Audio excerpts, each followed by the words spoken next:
Today's topic, pros and cons to being a VA physician. A fabulous topic, but it was not my idea. This came from one of our YouTube viewers. Thank you, Dr. Miller, for sending this question in. And when he sent it in, it was more or less some of the unique aspects that come with being a VA physician. And when I read that, I thought to myself, that's 100% correct. We actually have a lot of VA physicians, and there are a lot of unique things, both good and bad. So when he sent over that note, I got to work. We laid out the agenda. We're going to walk through it next.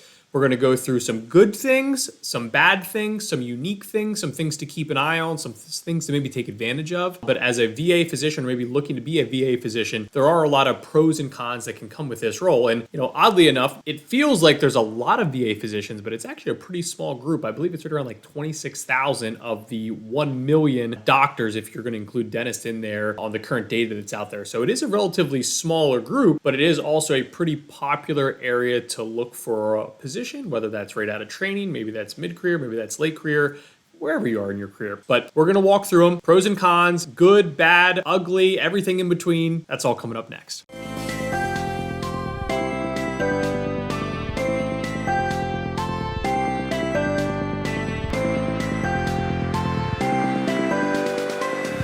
We're going to start with the bad. So we'll start with some negative aspects, which you could spin some of these positive, or maybe you don't see them as negative. Then we're going to transition into what I believe are some big positives for our VA physicians as well. So first up, probably one of the more common pitfalls you'll hear, maybe when physicians are talking amongst physicians, is the pay. Now, oddly enough, the average physician pay through a VA physician is around $250, which actually isn't too far off from the average physician in general. But the unique part about the VA is they also list their salaries online. So I'm gonna read through a few numbers. I'm not gonna be the judge, you're gonna be the judge, but here are a few options here. So I'm gonna go through 3 different sets in here, starting with the first set, really your more straightforward position here. The tiers they list, let's just always use tier 1. Again, this is all available data. Minimum right around 116,000, which I think many would argue that's low, but at least from what we've seen and when we talk to other physicians in the VA, pretty rare to start that low, even coming in. But still noted, right? It's there, right? That you could shift down that to a high of 243. Now, when you start to get into some specialties, for example, this one has pathology in it and psychiatry in it. Minimum still around that 116, but the maximum goes up a little bit. So the maximum now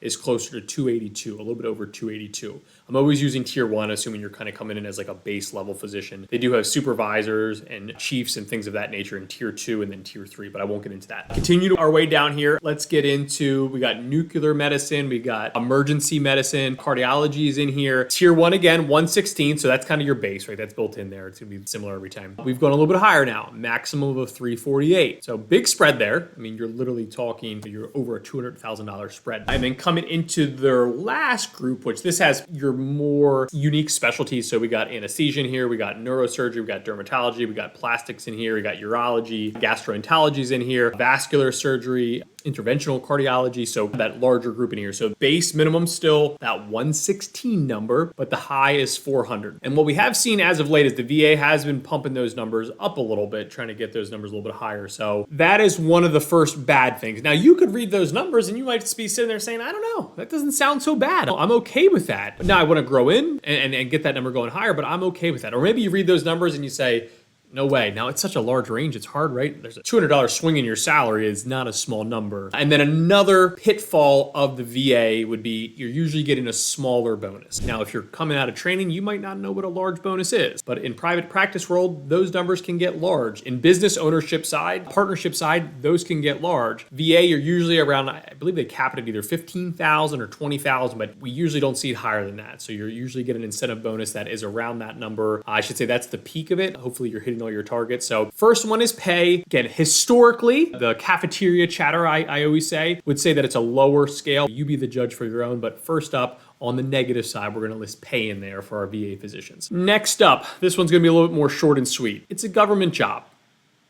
It's a government job. It's going to come with the largest form of big bureaucracy you're going to ever deal with. Maybe you like that big structure and you follow the line. I always call it like my widget making, right? You just follow all your processes, all your procedures, and you follow that. Maybe you love that. But in the physician world, at least for the physicians that we work with, physicians that we talk to, that can take a toll. I can think off the top of my head, maybe one or two physicians that have been with the VA for a while and can plan to stay with the VA for a while going forward. It feels like it's more or less get some years in, maybe try to get that pension there, maybe get the spousal benefits in there after 10 years and then look for other things. But number two is it's a government position. How many times have you gotten off the phone with someone and said, oh my goodness, the government, am I right? It's going to have a lot of those parts to it. It's going to be your biggest form of bureaucracy you can find. So we're going to list that as number 2 on the bad list. All right, next on the bad side, disability insurance. I actually really like a lot of the benefits from the VA. Disability insurance is just this huge cliff. It's horrendous. For most of you, if you're in good health, it's okay. We can supplement it through the private market, which is ideal. If you work at the VA, you need a private policy. It's as simple as that. Here are a few of the pitfalls that we see with the disability insurance through the VA. First off, you have to work 18 months. You have to work a full year and a half at the VA before you even get that group coverage. The bigger issue is actually how they do the calculations.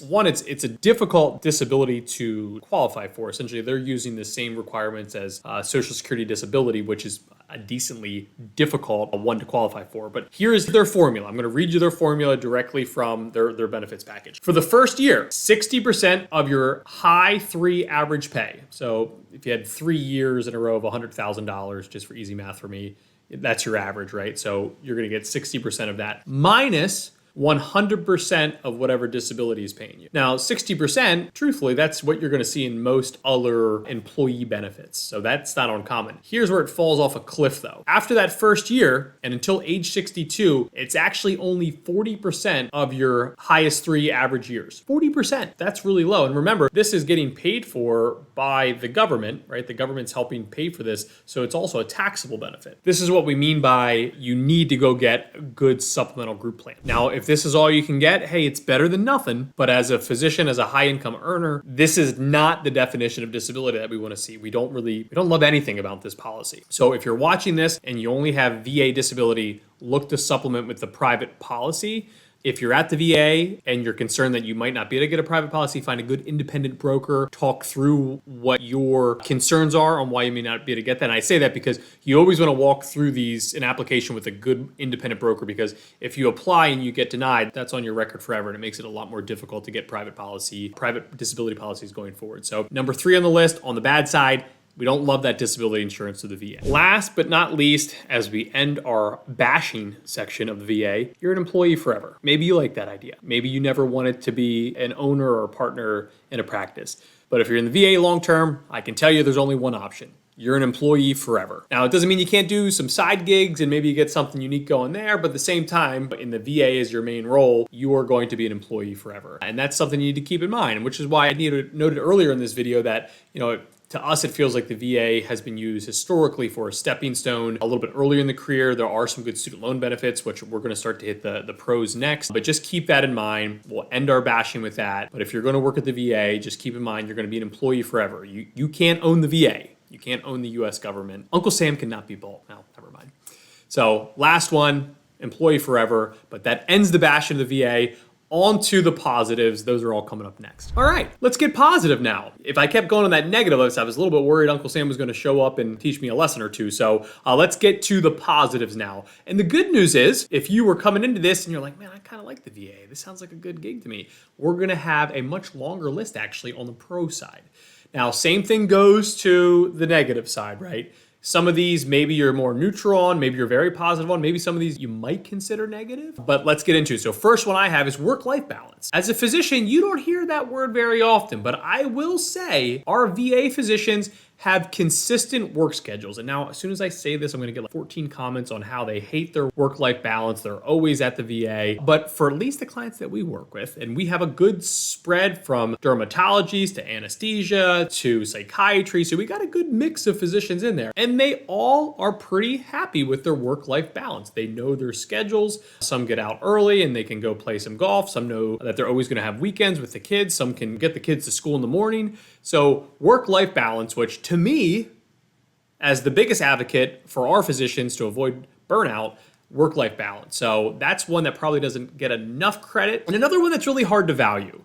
So we talked earlier as a negative on some of those pays being lower, but it's really hard to value some of these. And a few of the other things we're going to cover, like student loans again, those are things that are really hard to put a dollar value on. So even though your VA pay may be a little bit lower, as I walk through some of these pros, keep that in mind as you kind of start to add in some extra value per se on your salary. So number one, work-life balance, words I love to hear as we talk to our physicians. Next pro, the TSP, the Thrift Savings Plan, or what we call the government 401k plan. I love the TSP. It's simple, it's low cost, really easy to maneuver. You have a few funds that you can build around. Your G fund, your I fund, your S fund, your C fund. I'm missing one, I think, somewhere in there. You have your target date funds that you can build around as well. In the past, the TSP was the lowest cost plan out there. And when I say in the past, like a few years ago, and then we got into these like pricing wars with ETFs and other mutual funds. And now you're seeing costs come down where the TSP is still extremely low cost. Like you're talking like 0.0 or 6 basis points in terms of cost in most of those funds, even when you build a good diversified portfolio. So the TSP, very easy to understand. To this day, we don't do it as often anymore because, again, the fund costs have come down. There has been lawsuits out there. So 401k plans in general have gotten a lot better on being proactive updating that. But there was a period of time where we used to never move funds out of a TSP. We'd kind of always keep it as this placeholder that if our physicians changed for employers, we could always roll money back into the TSP as this safe spot and not mess up our backdoor Roth IRAs. Not as common today, still pretty common. I can tell you, we still have a few clients that were holding the TSP just for that reason, but 401k plans and fees in general have gotten more competitive. Now with the TSP, you get a 5% match in there. One unique thing about the match, one very unique thing that we're still, I don't want to say surprised, but surprised on how many times we still catch this one for physicians at the VA, but the VA 5% match does not have a true up match function. For lack of me getting super nerdy on you right now, it just means that if you either front load or back load your TSP, whenever you're not contributing, you're not getting your match. And because they don't have a true up function, they will not reimburse you at the end of the year to make you whole. So moral of the story, when you save to your TSP plan, make sure it is equally spread out through the entire year. So make sure you're spreading that out throughout the entire year, hitting every pay cycle. But pro here, TSP, pretty good match. 5% is a fair number.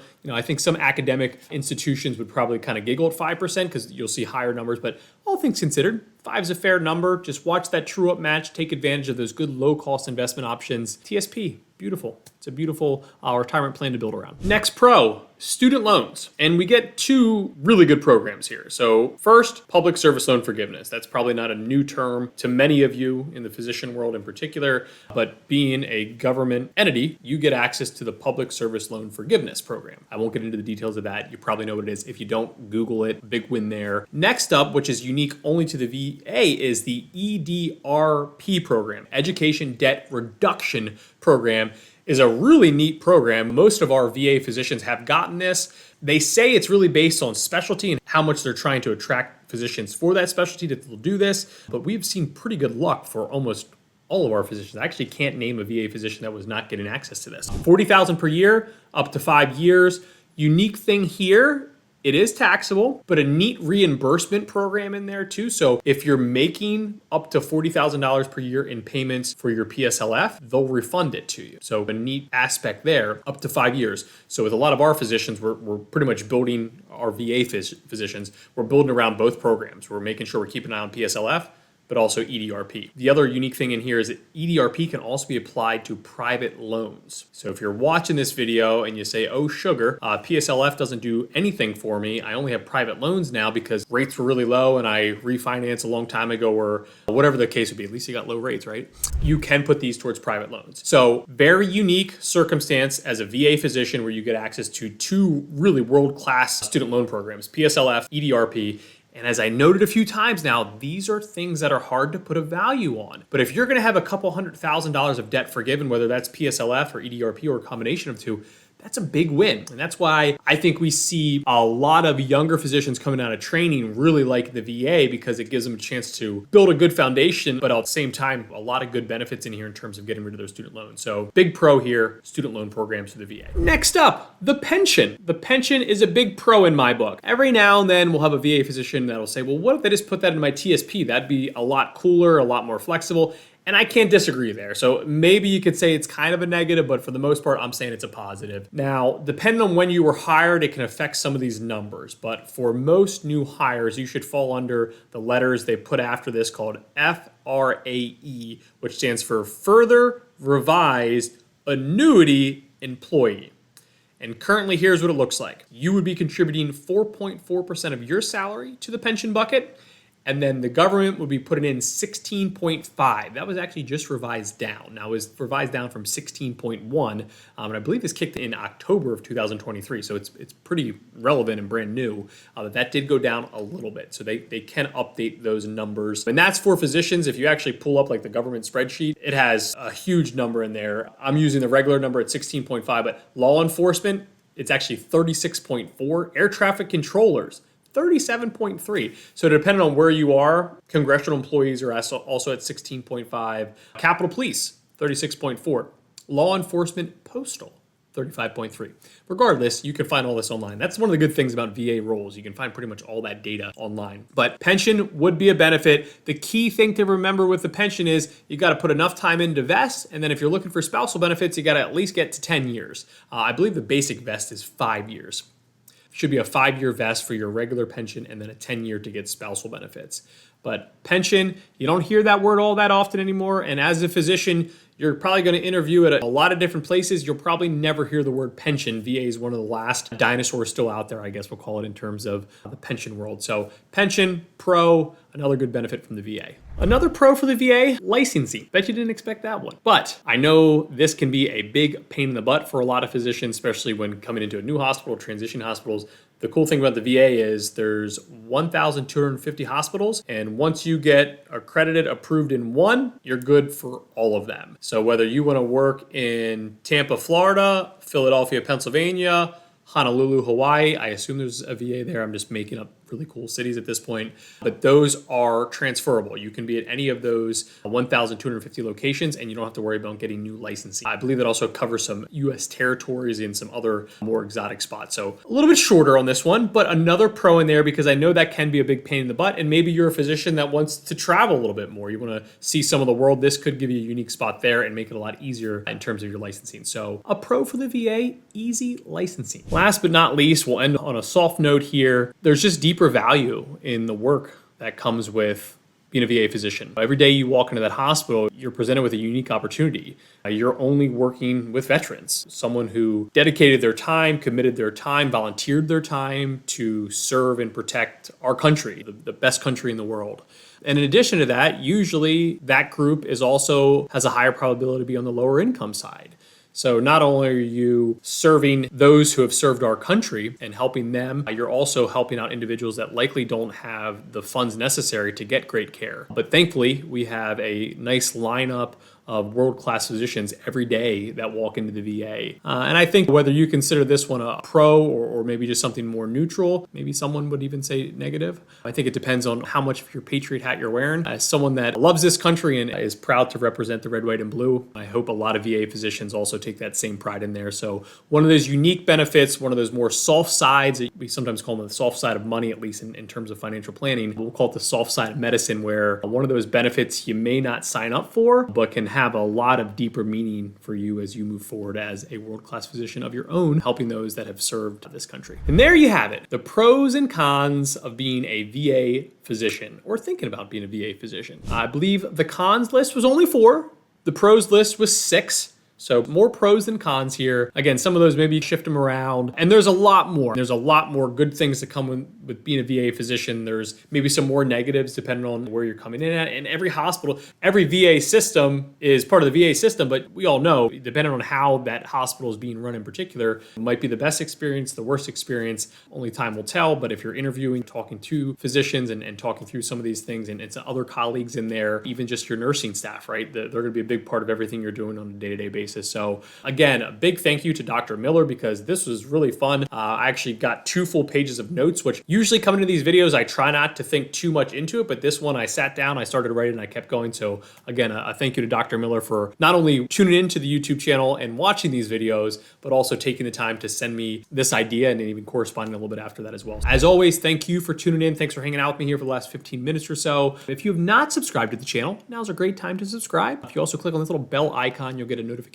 every time we release a new video like this one. And just like Dr. Miller did, please share any videos you would like to see, any types of different, whether they're strategies or ideas, or in this example, VA role, any ideas you have, either drop them in the comments, send us a note if you're on the Wealth Kill Weekly. You can also drop them in the Google form. But as always, thanks again for tuning in here, and then we will catch you on the next video.